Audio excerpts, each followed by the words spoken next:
সেদিন দিনটি ছিল আমার ছোট্ট মামুনির জন্মদিন। এই যে দেখতে দেখতে আমার মামুনিটা কত বড় হয়ে গেল। এই তো কিছুদিন আগে মামুনিটা যেন দুনিয়ার বুকে এলো।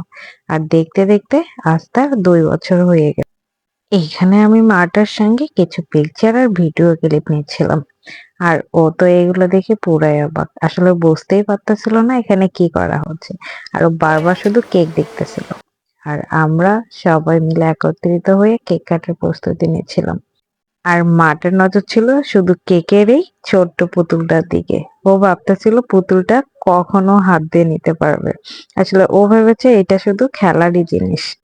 আমি এখানে মোমবাতিতে আগুন দিয়ে দিলাম আর সাথে ঝাড়বাতিটা জ্বালাই দিলাম। এই তো সবাই মিলে এখন কেক কাটতে। সবাই কিন্তু আমার ছোট্ট মামুনিটাকে উইশ করতে ভুলবে না। এই তো আমার মামুনিটা আস্তে আস্তে কেক কেটে ফেললো। আসলে এবার তার ছিল 2 বছরের জন্মদিন। মামুনিটার এদিকে কেক কাটা শেষ আর এদিকে তো আমার ভাগিনা পার্টি স্প্রে দিয়ে দিচ্ছিল আমার মাথায়। আর আমি একটু কেক নিয়ে আমার মামুনিটাকে খাইয়ে দিচ্ছিলাম। আর আমি ওকে বলতেছিলাম, আম্মু আর একটু বড় করে নাও, বেশি করে আর একটু মুখে নাও। ও আর কিছুতেই কেক নেবে না। আসলে ও বুঝতেছে যে কেকটা শুধুমাত্র খেলারই জিনিস, আসলে এটা খাওয়া যায় না। আমি আমার ছোট্ট উপ্পিটাকে শিখাই দিচ্ছিলাম কেকটা হাতে নিয়ে সবাইকে খাইয়ে দিতে।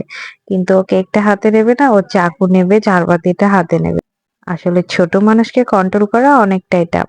তার মধ্যে ও বাসায় দেখছে অনেক গেস্ট আর এত আলো, এর জন্য ও একটু কনফিউজড হয়ে গেছে। এই তো ওর বাবাকে খাইয়ে দিচ্ছিল আর এদিকে ওর আম্মুকে খাইয়ে দিচ্ছিল। এদিকে ওর আম্মু খাওয়া শেষ করে ওকেও একটু খাইয়ে দিচ্ছিল, কিন্তু ও তো কিছুতেই আর খাবে না। আসলে এইখানেও সবাইকে একে একে কেক খাইয়ে দিচ্ছিল আর এখানে কিন্তু আমাকেও কেক খাইয়ে দিছে, কিন্তু সেই ক্লিপটা আসলে নেওয়া হয়নি। মাশাআল্লাহ, আমার আম্মু কিন্তু অনেক কথা বলতে পারে। যেমন আমাকে ডাকে বড় অপি, আমার ছোট বোনকে ডাকে ছোট। এই তো আমরা সবাই মিলে কেক কাটা শেষ করলাম। তারপর এখানে আমি আম্মুটার সাথে একটু ফটোশুট করার চেষ্টা করতেছিলাম। আসলে ওর একা একা কিছু ক্লিপ নেওয়ার চেষ্টা করতেছিলাম। আর ও সুন্দর মতো পোজ দিয়ে দিয়ে পিকচার গুলো উঠাচ্ছিল, ঠিক যেন আমার লক্ষ্মী আম্মু।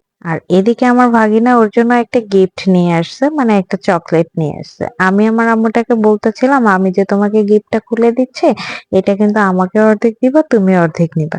আর ওকে সবাই মিলে বোঝাচ্ছিল যে না, কাউকে দেওয়া যাবে না। আর ও বলতেছিল হ্যাঁ দেবে। আসলে আমার আম্মুটা কিন্তু এতটাও চুপচাপ না, সেদিন কেন জানি একটু চুপচাপ হয়ে গেছিল। এইখানে আমরা সবাই মিলে একটু নাচার চেষ্টা করতেছিলাম, কিন্তু মাঝখান দিয়ে আমি আমার আম্মুটাকে নিয়ে আসলাম। আসলে ও এতটা নাচানাচি করে, কিন্তু সেদিন এতটা চুপচাপ ছিল যে ওর নাচের দিকে কোনো মুডই ছিল না। আসলে ও যেখানে গান শুনবে অটোমেটিকলি নাচা শুরু করে দেবে, কিন্তু সেদিন বাসা পড়তে এত মেহমান দেখে ও যেন কিছুটা নীরব হয়ে গেছিল। তো এভাবে মজা আর আনন্দ করে আমরা আমাদের ছোট্ট মামনিটার জন্মদিনটা ছোট করে পালন